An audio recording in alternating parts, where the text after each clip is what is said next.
Hello everyone, welcome to my blog. সবাই কেমন আছো? আশা করছি সবাই ভালো আছো, আমিও খুব ভালো আছি। আর সবাইকে শুভ মহালয়া। মহালয়ার দিন সকালে আমরা প্রত্যেকবার কোথাও না কোথাও ঘুরতে যাই, কিন্তু এবছর আর সেরকমভাবে কোথাও যাওয়া হয়নি। তাই বান্ধবীরা সবাই মিলে ঠিক করলাম বিকালেই কোথাও একটা গিয়ে ঘুরে আসব। কোথাও একটা বলতে কি, আমাদের বাড়ি থেকে কিছুটা দূরে একটা বান্ধবীর বাড়ি আছে, সেখানেই যাব।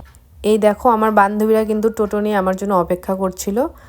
তারপর আমি দেখো একটু দূর থেকে হেঁটে এসেছি, তো তাই আসতে একটু দেরি হয়ে গেছে, তাই ওদের কিছুক্ষণ আর কি অপেক্ষা করতে হয়েছিল।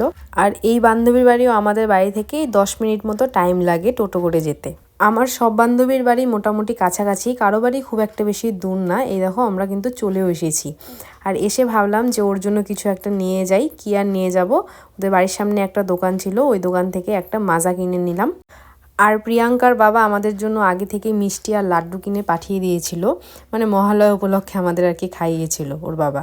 আর ওদের বাড়িতে আমাদের অনেক দিন ধরেই আসার কথা ছিল। কিছুদিন আগে ওর বার্থডে গেছে, তখনই আসবো ভেবেছিলাম, কিন্তু আর আসা হয়নি তখন। তাই জন্য ভাবলাম যে আজকেই যাই ঘুরে আসি। আর ও নিজেই কেক বানাতে পারে, তাই আর ওর জন্য কেক ঠেক এই সব কিছু আনলাম না। আর ও কিন্তু বারবার করে ফোন করছিল আমাদের কাছে, আর ফোন করে জিজ্ঞেসও করছিল যে তোরা কখন আসবি, তোরা কখন আসবি। আর আমরা বলছিলাম যে আমরা আর আসবো না। ওই জন্যই দেখো বেরিয়ে কিন্তু ওর মা ওরা সবাই হাসছিল। আর যাওয়ার সঙ্গে সঙ্গেই দেখো আমাদেরকে মাজা খেতে দিয়েছিল। আমাদের খাওয়ার ক্লিপটা তো আর নেইনি, তাই ওকে বললাম তুই খা, ওটারই ভিডিও করি।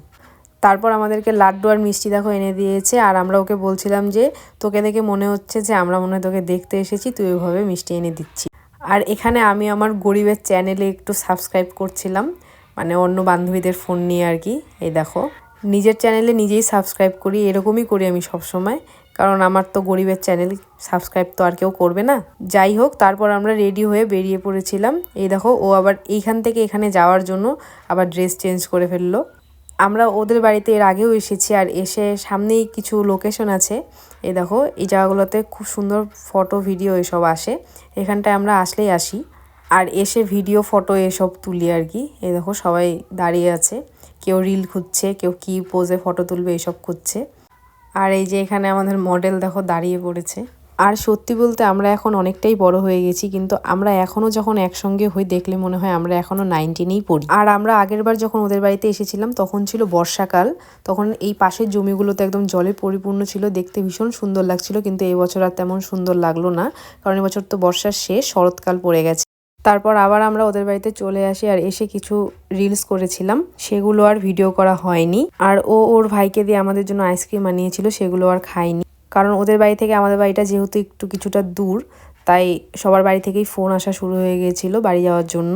তাই দেখো ওকে টাটা দিয়ে কিন্তু ওদের বাড়ি থেকে আমরা বেরিয়ে পড়লাম। আর বেরিয়ে কিন্তু ওদের বাড়ির সামন থেকে একদম টোটো পাওয়া যায়, টোটোতে বসে দেখো আইসক্রিম খাচ্ছিলাম। ওর গলা ব্যথা তাই ও খায়নি।